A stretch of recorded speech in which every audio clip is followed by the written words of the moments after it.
Hey guys, so this time around we are going to take things to the screen. Last video we went through all of the target profit and the stop loss areas up on the whiteboard up there. Due to my superb illustration skills, I do appreciate it's probably a little bit confusing to kind of get to grips with exactly what I meant. So if you are in the group of confused, this is going to be especially for you. What we're going to be doing is going through some live market examples. We're going to be taking a look at exactly how I place my stop loss and my targets and the reason why I place them exactly where I do. So before I start waffling on, let's get into the markets and actually take a look at these levels ourselves. Up here, guys, we've got the NZD against the Swiss. Okay, this is just the first pair that sprung to the mind when I opened up the charts. So this is what we're going to be using now.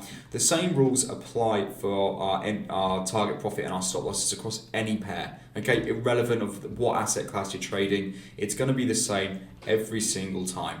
So in this example, we've got the NZD, like I said, against the Swiss, and what I'm going to be doing is I'm going to be going along.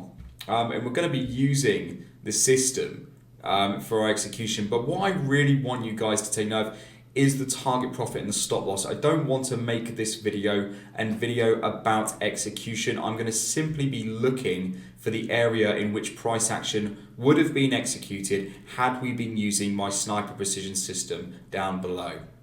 So first example is going to be very, very recent. We get a sell sign on the system. Okay, so just to confirm, we have the shaded squeeze, the MACD cross, and the red volume. Okay, we have 1, 2, 3 on the 1 hour time frame here to signify that a short is going to be coming into play soon enough. Okay, so let's say that we execute as soon as we see the system telling us so. So let's say 65.80 is going to be our execution point. So when I go to actually lock in the trade, execution is going to be at 65.80. Now, let's say I'm going to be looking at previous price action for a target profit. Okay, so let's bring this down here, and let's say, we're looking for TPs, and we're going to go for previous low. Okay, so if let's draw a bit of our support area. Okay, like we had on the whiteboard. So okay, this is going to be our support of price all along here.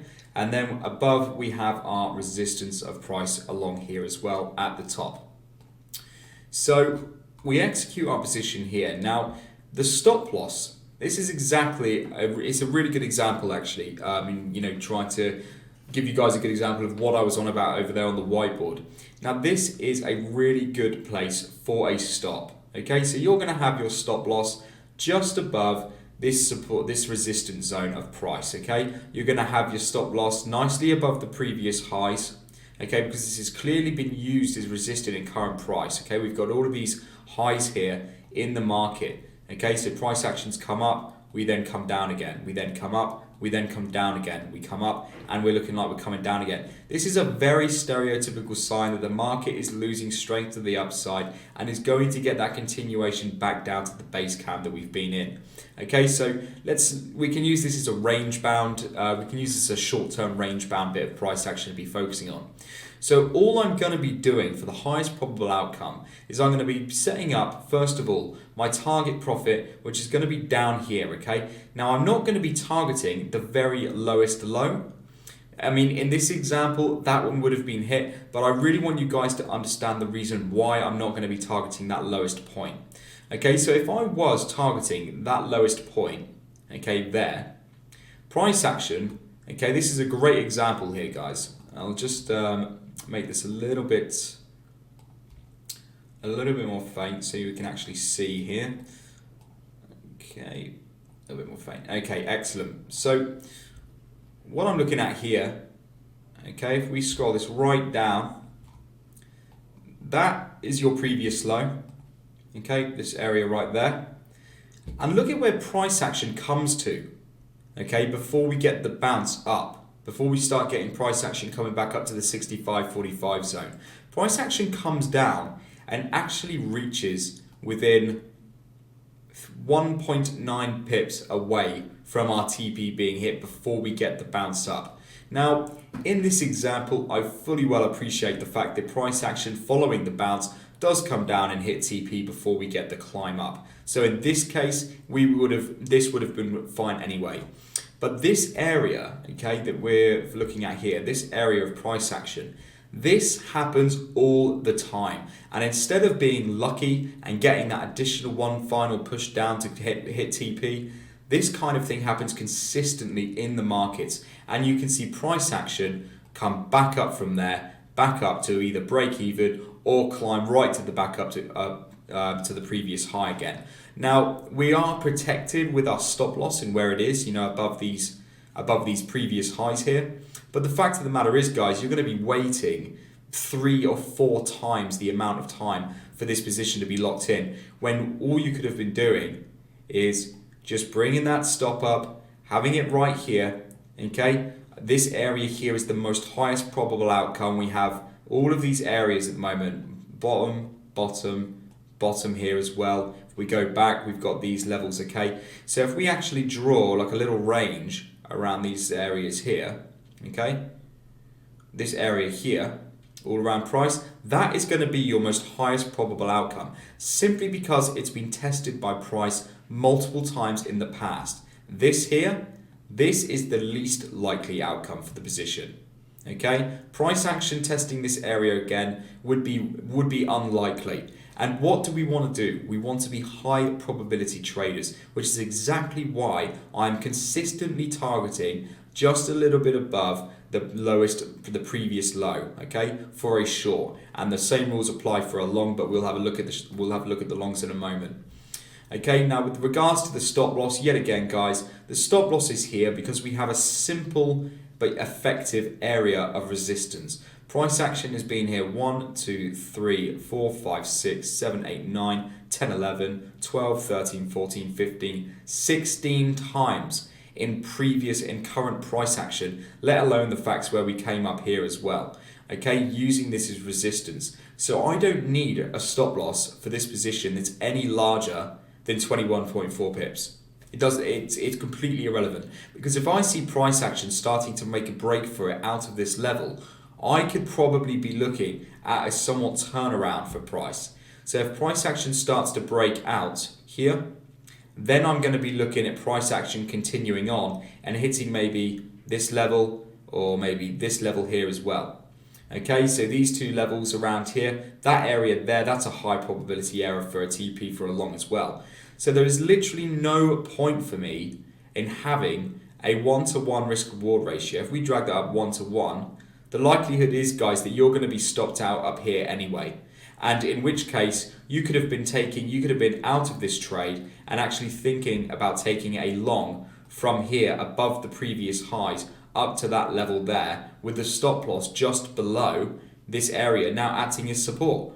So you've either got a 2.2 to 1 risk reward ratio for the short, or you've then turned it in a 2 to 1 risk reward ratio for a long. Okay, just using simple methodology here with the targets and the stops.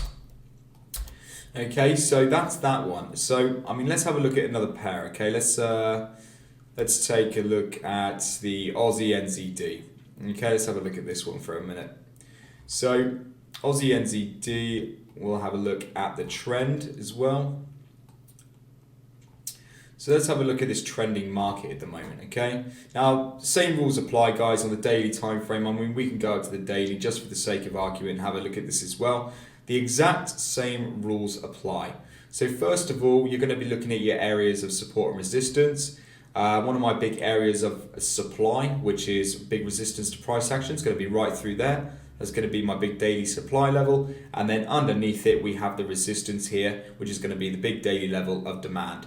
Okay, so demand, supply, every time price action comes up to this area above, I'm going to be looking at the markets taking a turn down to the lows again. Every time the market comes down to this area, I'm going to be looking at more buyers than sellers coming into power here as well.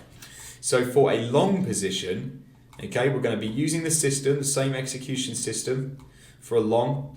We get the buy sign. Okay, so the buy sign comes into effect clearly here. Okay. So about this area, okay, these two candlesticks, this is where my system is telling us to go long. Okay, so when we get this, Let's execute a trade on the daily. We're going to get to this here. Okay, we're going to execute somewhere on the lower time frames. Now, this area along here, this is what you want to be looking out for. I'm not going to pay attention to the very lowest point. I want an area that's going to be struck by price action multiple times over, the highest probable area. And that for me, we've got this area here. Okay, we've got it again, again, again, and again at the base here, okay? So that level runs straight through there. And as you can see, that area, when it comes along, is actually the area of the previous lows that we've just seen. This area here as well that we come down to, and this area here. So immediately, for a longer term daily position, my stop loss is going to be nicely below these areas of lows at the moment. So I'm going to bring my stop down to around there. I'm going to give it a nice bit of breathing room. Price action's come down. We can see it spiked down here before, but it's not ever breached this major area apart from once. Out of all of this price action around here at the moment, this is the biggest level. If price action comes down to test this one, that's absolutely fine. I'm out of the trade. I'll get ready for the next setup. But for this is going to be my highest probable area for a support for price. So my stop loss is going to be here. And then all I'm going to be doing for a target profit is I'm literally going to be aiming for just below these highs. So I'm going to be bringing my target up and I'm going to be aiming for below these areas at the moment on our supply and demand zone. That's just going to come along there. And that's the trade. Okay, that's a simple example there. We're using previous price to determine a potential outcome. You could be targeting a little bit higher up. You know, you could be doing that. You'd be waiting a little bit longer, but that's your choice, guys. This is a longer term trade and you just do that. Okay, and that is the trade overall. You always want to be targeting a little bit lower than the previous highs, and for stop losses, they're going to be a little bit below the previous lows. Okay, I'll do another example here as well. Okay, so I'll scrunch this up for a moment. We get our short position ready. We use the system to tell us when to short, shaded squeeze, green below red MACD, red volume. Okay, that for me, that's a very nice and clear sell sign. I'm selling here. TP is going to be just above the previous low, and stop loss is going to be above the previous high there as well. Okay, so there we have it. We drag that along. Okay, that's going to be, bear with me. And that's going to be the position right there, okay? So we're basically at break even at that, okay? We're basically at the break even point, the execution point of the previous trade, okay? And that's going to be the setup for that one as well. Okay, so there we've got a almost a 3.8 to 1 risk reward ratio, and we have a 3.4 to 1 risk reward ratio. And we just can keep on doing this, guys. Now, frankly, there are a lot of different methods. You can use trailing stops on longer term positions. You can also be, you're not gonna, some of these will be set and forget, but as we get down to TP, you can be monitoring it quite closely. If you're having a bit of a greedy approach and you did want to target, maybe just here, which is very, very just above the previous low, then you could be looking for price actions, effect when it comes down to this big level of support, and just take a chance on it. You could have a tight trailing stop on there.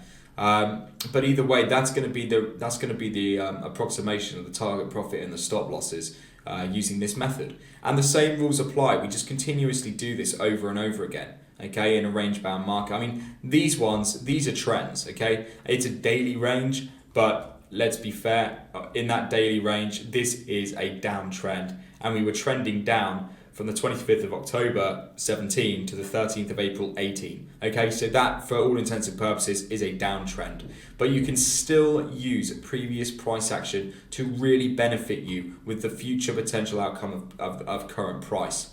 So just look for these areas. What has been respected the most amount of times, okay, in these areas at the moment? Previous lows all the way along here. We make a higher previous low there. So for the next short that we take, that's my stop loss is going to be up here at 105.45, likely just above that previous low, because I want the highest probable outcome for the position. This time around, we would have done this here, okay? We would have taken TP there. Market, that's the January flash crash, guys, so completely ignore that one. But the matter of fact is that we've come down to this level at the moment. We've, we've hit it, we've had a bit of a bounce up from here as well, and then we get the continuation down. And that's pretty much what there is to it, guys, in terms of price action on the charts. I mean, if you're not a long-term trader, we can look at it on the 15-minute time frame. Let's look at a different pair. Let's look at the euro. Yeah, let's look at the euro yen. Okay, so if we look at this 15-minute bit of price action here, okay, on the EJ. So price action is coming down here at the moment. Where is the sell sign? We get a sell sign coming through nice and clear there. MACD cross, shaded squeeze, red volume. Okay, so we enter into a short. We short at the market price, which is going to be approximately there. Now for this one, previous highs are right here. So what I'd be doing on this particular case is simply looking for a bit of an area of supply and demand again. So where is there an area of support and resistance around here? Well, let's have a look. We've got a low here. We have another cluster of wicks here. Then we've got highs. Okay, we've got this area, this group of highs here as well. So just by looking at this and taking 2 seconds to look at this, we can already determine a potential area of support and resistance in price. So if we just literally then draw a box around this area of interest to price action, okay, that's going to be our level of intraday resistance. My stop for this position is going to be nicely above that area.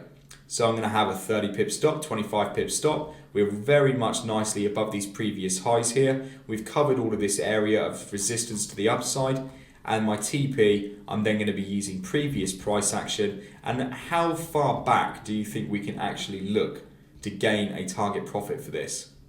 Okay, so if we're gaining a target profit for this one, I would be looking at levels, okay, like this. Back of the January flash crash here. Okay, so we had the flash crash right here. So what I would be looking at is on the 4-hour time frame and the 1-hour time frame, we have nice double bottom. Okay, so that area right there, straight away, it's a level of interest. We have 1, we have 2. Okay, that area right along there. So if I actually turn this into a level, horizontal ray, post that there, 120, 123, let's say. And then we go on the 15-minute time frame. And we have a look at what this is doing for us at the moment.